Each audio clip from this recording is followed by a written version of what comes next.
Hello बच्चों, स्वागत है आपका आपके अपने YouTube चैनल राहुल की पाठशाला। आज यहाँ हम आपके लिए लेकर आए हैं रिमझिम कक्षा 5 का 12वां पाठ और पाठ का नाम है गुरु और चेला। चलिए मेरे साथ पाठ को शुरू करते हैं। इससे पहले हमने इस पाठ की पार्ट 1 वीडियो बनाई है जिसमें पाठ के कठिन शब्द और अर्थ दिए गए हैं। अब ये इस पाठ की पार्ट 2 वीडियो है। इस पार्ट में हम कविता को पढ़ेंगे और उसे सरल भाषा में समझने का प्रयास करेंगे। सबसे पहले मैं आपको बता देता हूँ पाठ का नाम, जैसे कि आप देख रहे हैं, गुरु और चेला। तो गुरु का जो मतलब होता है, गुरु यानी कि आपको पढ़ाने वाला या फिर आपको कुछ भी सिखाने वाला, और चेला उसका स्टूडेंट। ठीक है, तो यह हम कैसे कह सकते, टीचर और स्टूडेंट की कहानी है। ठीक है, तो चलिए पहले पढ़ते हैं। चार चार लाइनें हम पढ़ेंगे और फिर उनका मतलब समझेंगे। गुरु एक थे और था एक चेला, चले घूमने पास में था ना बेला। चले चलते चलते मिली एक नगरी, चमाचम थी सड़कें चमाचम थी डगरी। तो इसको जब हम पढ़ते हैं तो यहाँ हम देख रहे हैं कि बात हो रही है कविता में कि एक गुरु है और उनके साथ है एक चेला उनका, और वो दोनों कहीं घूमने गए हैं और उनके पास एक भी रुपया नहीं है। यहाँ आया है पास में था ना धेला, तो धेला का मतलब होता है रुपया। तो वो चल रही हैं लेकिन उनके पास कुछ भी नहीं था। चले चलते चलते मिली एक नगरी, तो चलते चलते रास्ते में उन्हें एक नगरी मिली। नगरी यानी कि एक उन्हें शहर दिखा। कैसा था शहर? वहां की जो सड़कें थी चमाचम थी, यानी कि मेन रोड। चमाचम थी डगरी।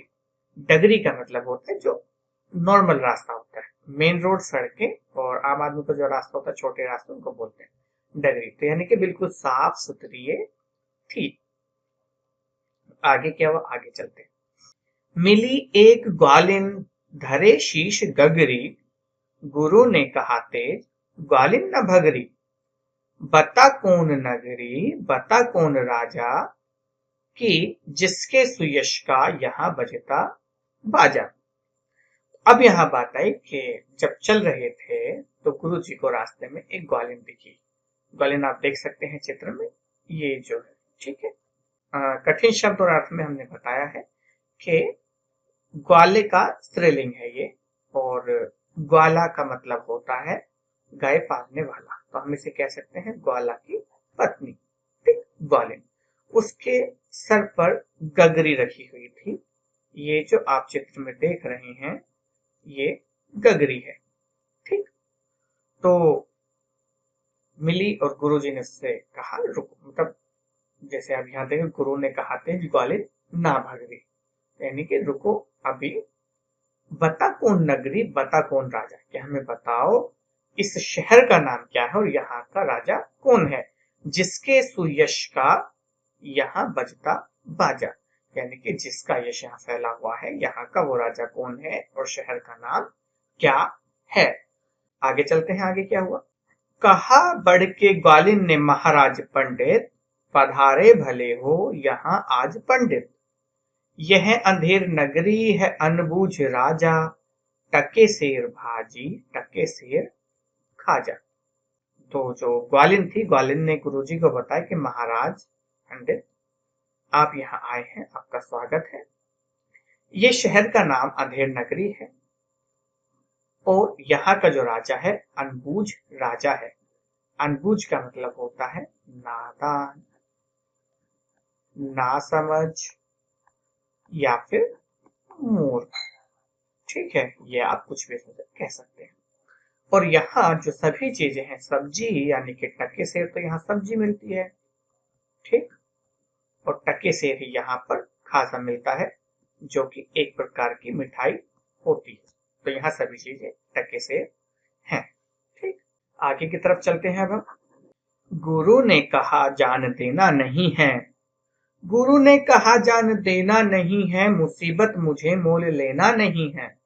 न जाने कि अंधेर हो कौन क्षण में, यहाँ ठीक रहना समझता न मन में। तो गुरुजी ने अब कहा कि मेरे को जानने देनी और मुझे किसी मुसीबत में भी नहीं पड़ना है। न जाने किस समय यहाँ कोई मुसीबत आ जाए और मैं यहाँ रहना ठीक नहीं समझता। गुरु ने कहा किंतु चेला न माना, गुरु को विवश हो पड़ा लौट जाना। गुरुजी गए रह गया किंतु चेला, यही सोचता हूँगा मोटा अकेला। अब यहाँ जब हम देखते हैं तो गुरुजी ने तो बात अपनी कह दी कि यहाँ रह करके पता नहीं कब क्या मुसीबत आ जाए, इसलिए यहाँ रहना ठीक नहीं है बेटा, यहाँ से चलते हैं। तो गुरुजी ने चेले को समझाया, लेकिन चेला नहीं माना।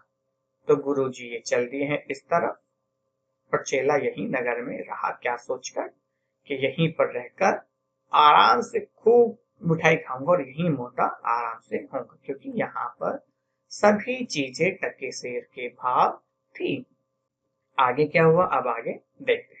चला हाट को देखने आज चेला, तो देखा वहां पर अजब रेला पेला। टके सेर हल्दी, टके सेर जीरा, टके सेर ककड़ी, टके सेर खीरा, टके सेर मिलती थी रबड़ी मलाई। बहुत रोज उसने मलाई उड़ाई। सुनो और आगे का फिरहाद ताजा, थी अंधेर नगरी था अनबूझ राजा। तो यहां से हमने यहाँ तक पढ़ लिया। तभी क्या हुआ, वो हाट देखने गया। हाट मतलब बाजार, ठीक है।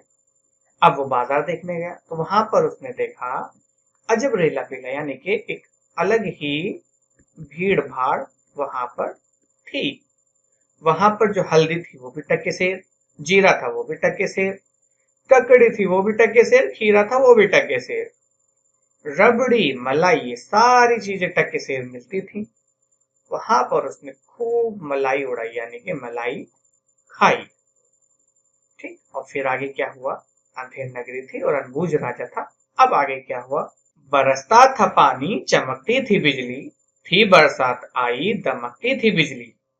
गरजते थे बादल झमकती थी बिजली, थी बरसात गहरी धमकती थी बिजली।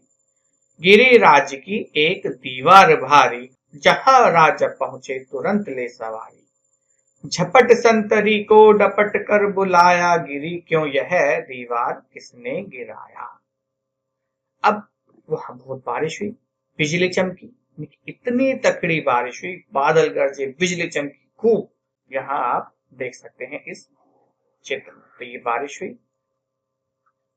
और ये एक राज्य की दीवार गिर गई है। जैसी दीवार गिरने का राजा को पता चला, राजा तुरंत अपनी सवारी लेकर के पहुंच गए। ये देखिए ये पहुंच गए हैं और तुरंत उन्होंने संतरी को बुलाया। तो ये जो व्यक्ति आप देख रहे हैं जो हाथ जोड़कर खड़ा है, यही है संतरी। संतरी को बुलाया और संतरी से क्या पूछा, यह दीवार क्यों गिरी, इसे किसने गिराया। अब संतरी ने क्या कहा, पढ़ते। कहा संतरी ने महाराज साहब, न इसमें खता मेरी ना मेरा कर्तव्य। यह दीवार कमजोर पहले बनी थी, इसी से गिरी यह न मोटी घनी थी।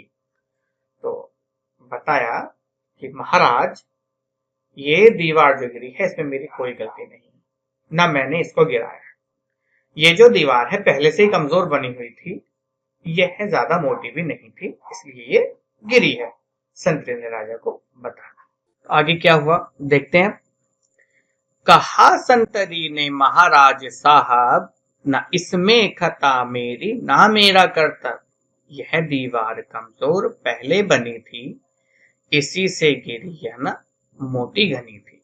तो जो संतरी है वो राजा को बताता है कि महाराज इसमें मेरी कोई गलती नहीं है, ये जो दीवार है पहले से ही कमजोर बनी थी, जिसलिए गिरी है, यह मोटी भी नहीं थी। अब आगे क्या हुआ देखते। संतरी ये सारी बातें अब कह रहा है, क्या कहा संतरी ने, खता कारीगर की महाराज साहब, न इसमें खता मेरी या मेरा कर्तव्य। बुलाया गया कारीगर झट वहां पर, बिठाया गया कारीगर झट वहां पर। तो संतरी ने बोल दिया कि इसमें कारीगर की गलती है, क्योंकि दीवार मोटी नहीं बनी थी। अब कारीगर को बुलाया है, ये देखिए कारीगर यहाँ आ गया है, ये है कारीगर। कारीगर जो होता है कोई भी काम करने वाला, तो यहाँ दीवार बनाने वाला, ये दीवार बनाने वाला कारीगर है। ये कारीगर है और ये है महाराज।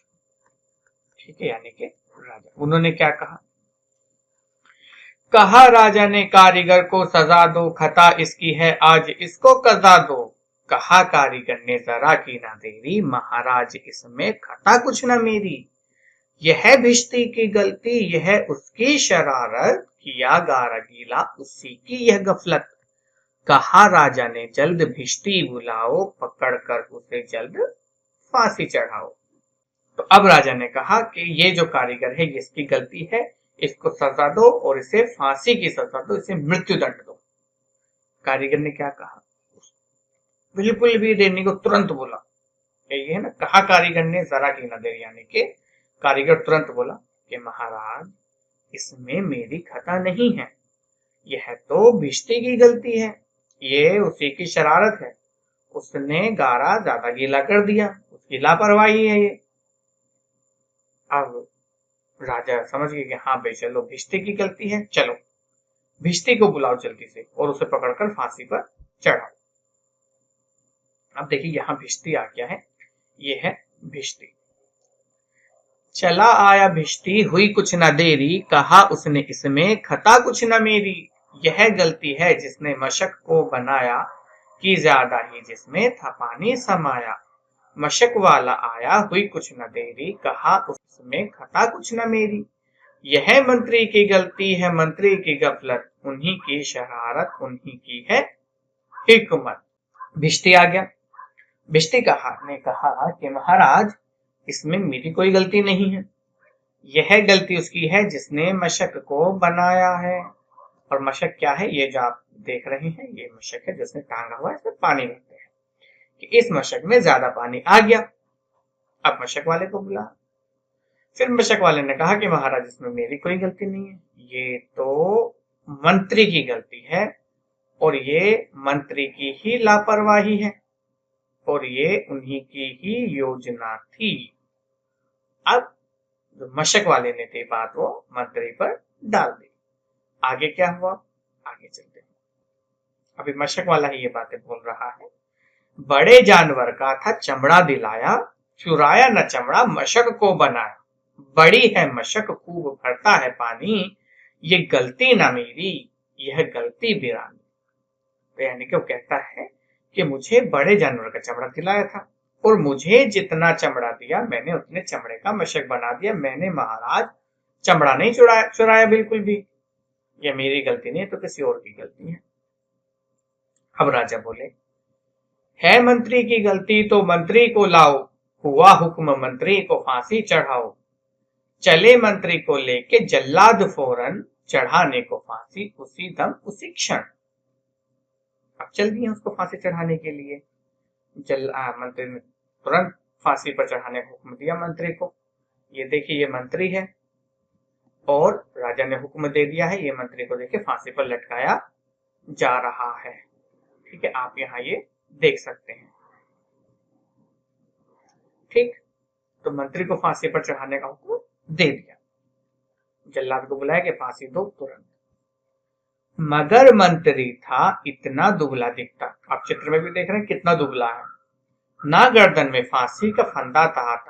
कहा राजा ने जिसकी मोटी हो गर्दन, पकड़ कर उसे फांसी दो तुम इसी क्षण। राजा तो क्योंकि मूर्ख था वो, अब उसके गले में फांसी का फंदा नहीं आया तो राजा ने कहा कि किसी को भी फांसी दो, जिसकी मोटी गर्दन है उसको लेकर आओ, दो से फांसी। अब आगे क्या हुआ? चले संतरी ढूंढने मोटी गर्दन। ये आप चित्र यहाँ देख रहे हैं तो ये है संतरी, यानी कि पहरेदार या फिर सिपाही। चले संतरी ढूंढने मोटी गर्दन, मिला चेला खाता था हलवा दनादन। कहा संतरी ने चले आप फौरन, महाराज ने भेजा न्योता इसी क्षण। बहुत मन में खुश हो चला आज चेला, कहा आज न्योता छकूंगा अकेला। मगर आके पहुंचा तो देखा झमेला, वहां तो जुड़ा था अजब एक मेला। तो संतरी को मोटी गर्दन वाला व्यक्ति मिला, चेला, ये है वो चेला। और आप देख सकते हैं कितनी मोटी इसकी गर्दन है। इसको लेके वो हलवा खा रहा था उस समय भी। तो संतरी ने उसे कहा चलो भाई, महाराज ने तुम्हें बुलाया, न्योता भेजे महाराज ने, अभी चलो। अब चेला मन ही मन खुश हो गया, अरे वाह आज तो महाराज के यहाँ से न्योता आया है, खूब जी भर के खाऊंगा, खूब छकूंगा। लेकिन जैसे वो वहां पहुंचा, उसने देखा वहां तो एक आज लगी चमेला है और मेला सा लगा हुआ है वहां पर। तो क्या हुआ आगे देखते हैं। यह मोटी है गर्दन, इसे तुम बढ़ाओ, कहा राजा ने इसको फांसी चढ़ाओ। कहा चेले ने कुछ खता तो बताओ, कहा राजा ने चुप न बकबक मचाओ। अब क्या हुआ, राजा ने देखा हाँ मोटी गर्दन है, ठीक है फांसी पर चढ़ा दो उसको। लेकिन चेला बोला कि महाराज मेरी गलती तो बताइए क्या है। लेकिन राजा चुप, ज्यादा मत बोलो, चढ़ाओ फांसी पर इसको। मगर था न बुद्धू था चालाक चेला, मचाया बड़ा ही वहीं पर झमेला। कहा पहले गुरुजी के दर्शन कराओ, मुझे बाद में चाहे फांसी चढ़ाओ। अब जो चेला था बुद्धू नहीं था राजा की तरह, वो बहुत समझदार था। अब उसने कहा कि ठीक है मुझे फांसी पर चढ़ा दो, ठीक है चढ़ा देना, लेकिन पहले मुझे मेरे गुरुजी से मिलवा दो, मुझे मेरे गुरुजी के दर्शन करा दो, फिर चढ़ा देना। ठीक है। गुरुजी बुलाए गए झट वहां पर, कि रोता था चेला खड़ा था जहां पर। गुरुजी ने चेले को आकर बुलाया, तुरंत कान में कुछ मंत्र गुनगुनाया।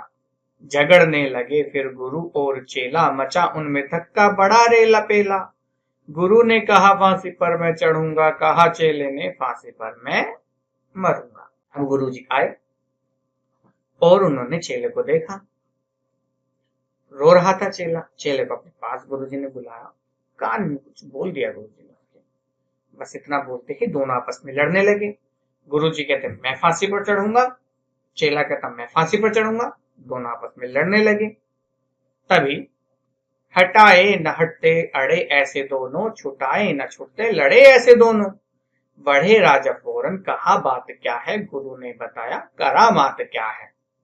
अब क्या हुआ, को हटाए थे नहीं हट रहे थे, लेकिन राजा फिर आए। राजा ने क्या बात है, क्या हुआ, हाँ क्यों झगड़ा कर रहे हैं, चलो फांसी पर चढ़ो।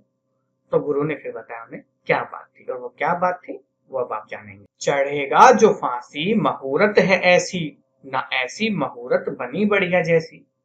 कहा राजा नहीं चक्रवर्ती बनेगा, यह संसार का छत्र उसी पर तनेगा।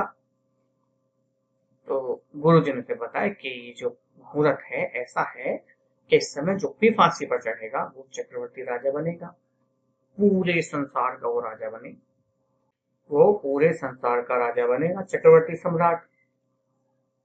कहा राजा ने बात सच कर यही है, गुरु का कथन झूठ होता नहीं है।